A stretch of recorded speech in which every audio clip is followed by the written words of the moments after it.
The FDA has approved a powerful new opioid to manage pain in adults. The drug Disuvia is a tablet form of sufentanil. It's 10 times as powerful as fentanyl and 1,000 times stronger than morphine. ABC 7's Erica Jackson joins us live from Sarasota Memorial Hospital to share why people are concerned about this painkiller being used in local hospitals. Erica?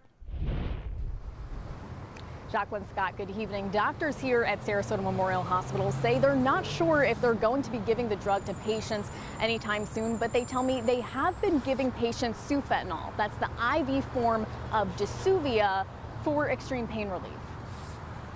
They find restoration, that they know that they're not stuck in this addiction.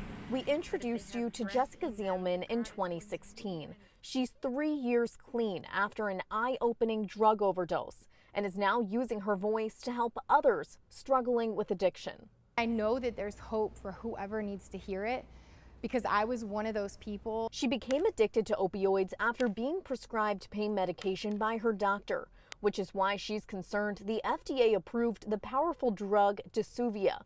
More than 30,000 Americans died of opioid overdoses last year, according to the CDC, which is why Zielman calls the oral medication a death sentence. Not only do you have something that you're covering in their pain that they can't manage to get above, eventually that level of narcotic is not going to work. I think the concern is that now there's a new drug on the market, there's a new place and a new way that nefarious or illegal activities can be done. Sarasota Memorial Hospital Chief of Staff Joseph Seaman says Disuvia is only used for patients in need of quick relief. Traditionally, you'd have to have an IV placed, then you'd have to put an IV medication through, and then it takes a few minutes for the medication to work. Disuvia can only be given in a hospital or surgical setting, meaning the patient cannot take the drug at home.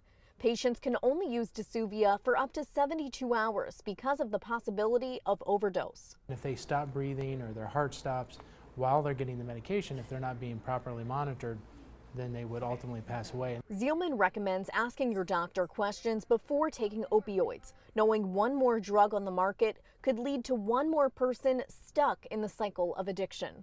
I mean, I would ask yourself, is it worth it?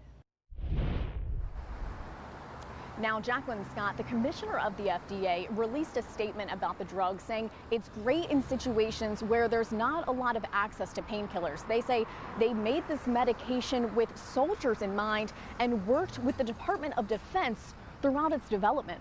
Reporting live at Sarasota Memorial Hospital, Erica Jackson, ABC 7, your Suncoast News. Erica, thank you.